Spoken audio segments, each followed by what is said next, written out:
घरात आई-वडिलांच्या आयुष्याचा शेवटचा आधार, शेवटचं सुख म्हणजे त्यांची मुलं असतात असं म्हटलं जातं.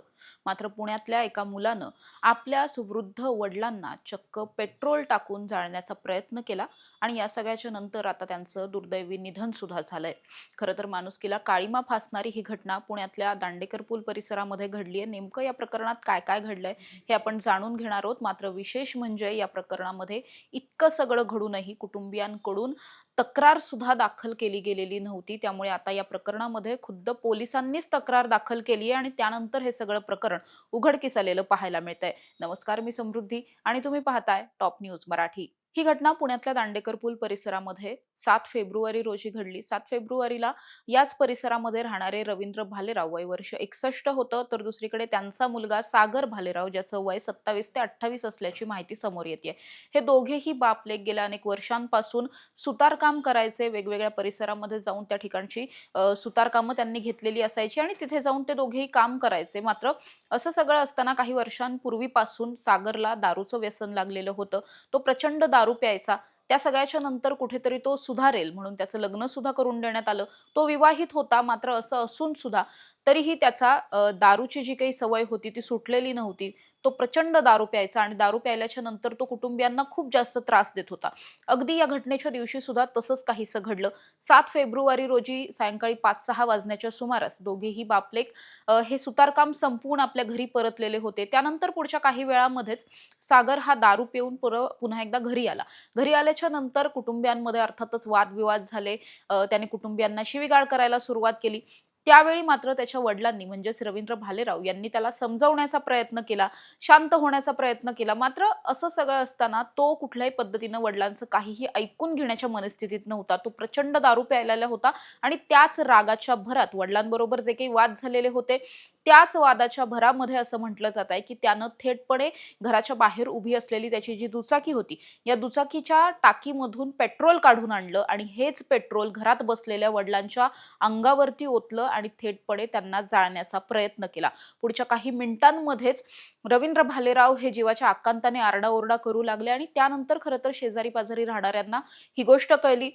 लगेचच शेजारचे लोक सगळे मदतीसाठी धावून आले. त्यांनी पाणी टाकून त्यांना आग विझवण्याचा प्रयत्न सुद्धा केला. त्यांचे प्राण वाचवले. त्यांची मुलगी असणारी दीपाली आणि त्यांची पत्नी विद्या यांनी मिळून त्यांना ससून रुग्णालयामध्ये दाखल केलं. त्यावेळी ते ऑलरेडी 45% भाजलेले होते. चेहरा, पोटाचा भाग, गळ्याचा भाग आणि त्याचबरोबर दोन्ही हात हे प्रचंड भाजलेलं होतं. असं सगळं असताना त्यांच्यावरती ससून रुग्णालयामध्ये 7 तारखेपासून उपचार सुरू होते. ज्यावेळी या विषयाची माहिती ही पर्वती पोलीस ठाण्याला मिळाली, त्यानंतर पोलिसांनी स्वतः ससूनमध्ये जाऊन या सगळ्याची पडताळणी केली, व्हिजिट दिली. मात्र तेव्हा सुद्धा या कुटुंबातील कुणालाही आपल्याच मुलाच्या विरोधात, ज्या मुलानं स्वतःच्या वडिलांना जाळून मारण्याचा प्रयत्न केला, त्याच्या विरोधात चक्क तक्रार सुद्धा दाखल करायची नव्हती. त्यामुळे सुरुवातीला पोलिसांनी या प्रकरणामधली तक्रार दाखल करून घेतली नाही, कारण कुटुंबियांनाच ती तक्रार दाखल करायची नव्हती. कुणीही फिर्यादी व्हायला तयार नव्हतं. मात्र या प्रकरणामध्ये 2 दिवसांच्या उपचारानंतर 11 तारखेला सकाळी रवींद्र भालेराव यांचा दुर्दैवी मृत्यू झाला. अर्थात जेव्हा एखाद्या व्यक्तीला भाजलेलं असतं, हे भाजलेले पर्सेंटेज वाढत जातात. म्हणजे जरी ते सुरुवातीला 45% भाजले असतील, तरी सुद्धा 5-10% दररोज हे भाजलेलं जे असतं ते जास्तीत जास्त वाढत जातं. जास्तीत जास्त बॉडीच्या आतपर्यंत ते जातं, त्वचेच्या आतपर्यंत जातं आणि अर्थात या सगळ्यामध्ये काही दिवसांनंतर व्यक्तीचा मृत्यू होतो. तसंच काहीसं रवींद्र भालेराव यांच्याबरोबर सुद्धा घडलं. त्यानंतर मात्र पोलिसांनी कुटुंबियांनी फिर्याद देण्याची वाट पाहिली नाही.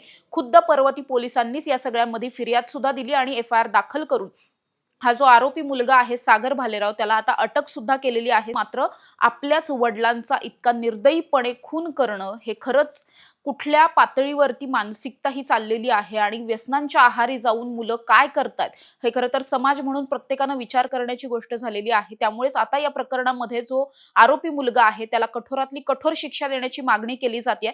अर्थात या प्रकरणामध्ये त्याला कोणती शिक्षा होतीये हे पाहणं महत्त्वाचं असणार आहे. दुसरीकडे जे कुटुंब अशा पद्धतीच्या तरुणांना, मुलांना, आपल्याच घरातल्यांना पाठीशी घालतंय त्यांच्यासाठी सुद्धा ही धोक्याची घंटा असणार आहे, की आपण जेव्हा आपल्या घरातली मुलं अशा पद्धतीनं चुकीचं काहीतरी करत असताना, व्यसनं करत असताना, गुन्हेगारी करत असताना आपण जेव्हा त्यांना अडवत नाही, तेव्हा ती जशी सोसायटीसाठी, समाजासाठी धोकादायक बनतात, तशीच ती आपल्या स्वतःसाठी सुद्धा धोकादायक बनतात.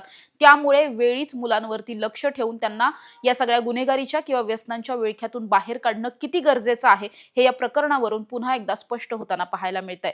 अशा ताज्या आणि महत्त्वाच्या बातम्यांसाठी तुम्ही पाहत राहा टॉप न्यूज मराठी. आपला महाराष्ट्र, आपली बातमी. तुमची car, electric panel, data server आगीपासून सुरक्षित आहे का? नाही? मग आजच बसवा F protect temperature activated fire suppression device. यामध्ये आहे eco friendly non toxic pressurised liquid, जे आग लागल्यास क्षणार्धात ऍक्टिव्हेट होऊन आगीवरती मिळवते नियंत्रण. बसवण्यास अतिशय सोपे आणि सुटसुटीत टेकालिपचे एक दर्जेदार उत्पादन एफ प्रोटेक्ट.